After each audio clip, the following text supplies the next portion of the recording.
Hi Philippines, for today's video, gagawa tayo ng tahure. Ayan, tuturuan kayo kung paano gumawa ng tahure. Ayan, yan. Dahil maraming nagre-reklamong customer sa amin na ang nabibili daw nila is mabaho na yung tahure. So ayan, tuturuan ko kayo kung paano gumawa ng tahure. First step, huwag kayo nang lalagyan ng malinis. Tapos, lagyan nyo ng asin. Ayan, asin.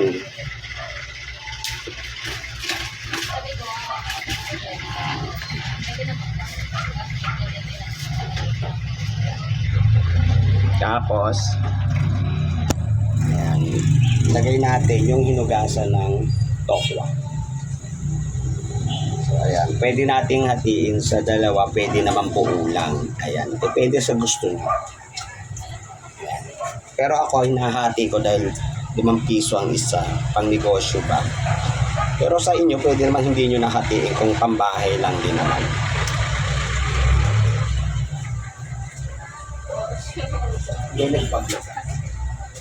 Ayan, hatiin natin sa dalawa. Ayan. Dapat yung tokwa nyo malinis na ha, hugas na. Para pag nilagay nyo ng asin, hindi siya bumaho kaagad. Ayan.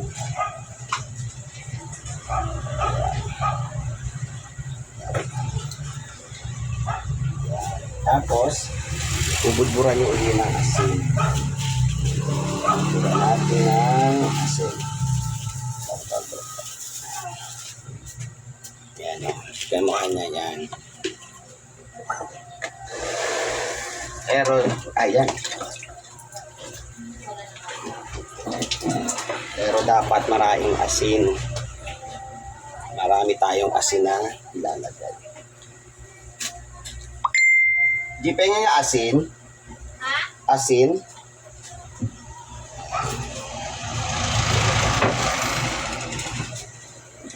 Ayan po ang paggawa ng taho.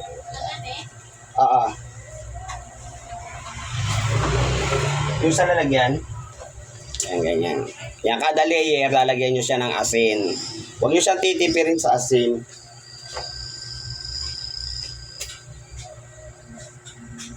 Ay, huwag natin siyang titipirin sa asin. Kailangan marami siyang asin. Ayan. Tapos,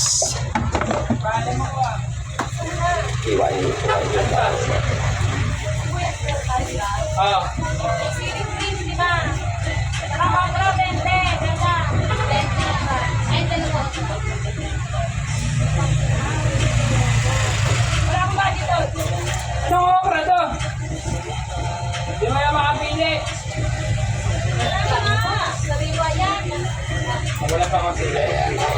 Tapos, hanggang ibabaw, lalagyan natin siya ng asin. Ilang pinabalik mo kasi, kaya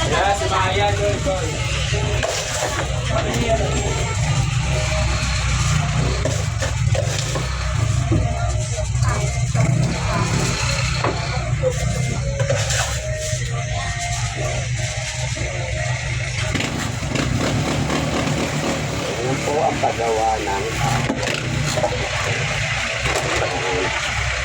pagkatapos, lalagyan po natin siya ng takip. Lagyan natin ng plastic.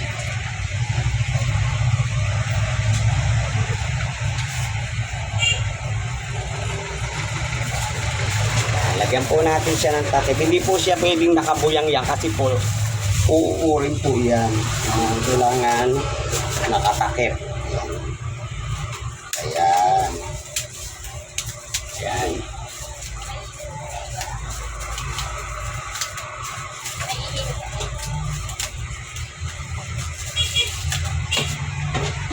Ito pa natin.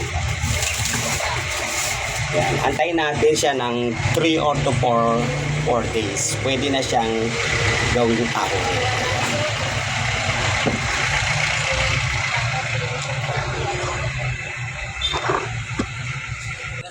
Ayan, pagkatapos ng 4 na araw, ganito na po ang itsura niya. Ayan. Ayan. Kailangan matigas na siya, matigas na. Yan, binuro yan sa asin. Yan, yan. Ngayon, ang gagawin natin dyan, hugasan po natin yan. Hugasan natin. Kailangan hugasan yan.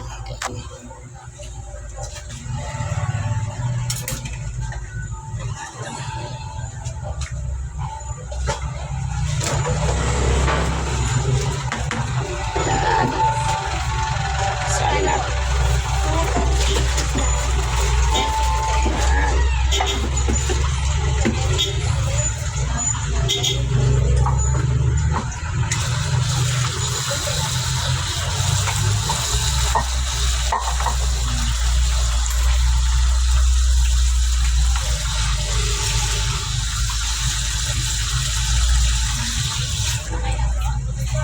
Tapos kuha tayo ng malinis na lalagyan. Isang malinis na lalagyan.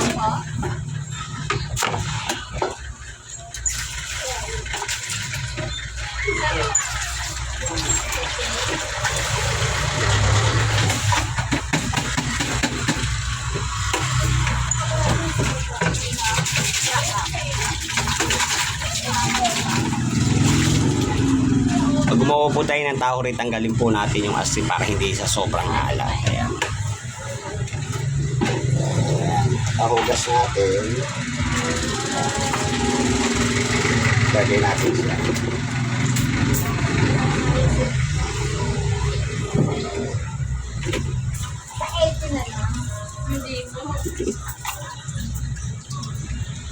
Kailangan malinis yung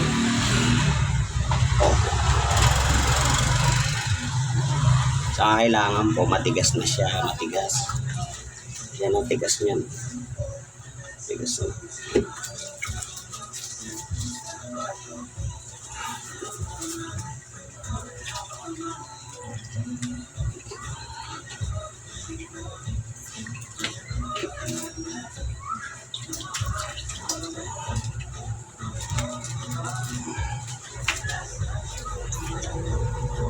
Kaya na po yung ating finished product. Kaya na po. So ngayon, lalagyan na natin siya ng toyo. Ayan, toyo. Ayan, kailangan lagyan natin ng toyo. Huwag natin tipirin sa toyo. Kailangan babad na babad siya. Ayan.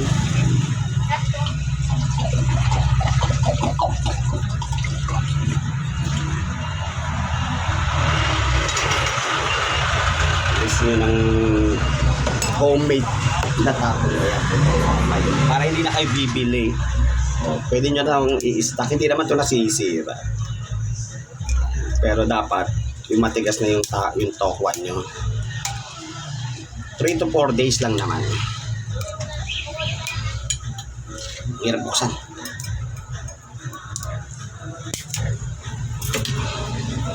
Yan. Buksan.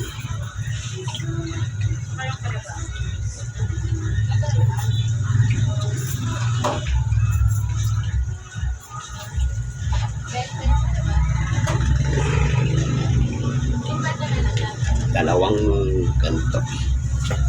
Ayan.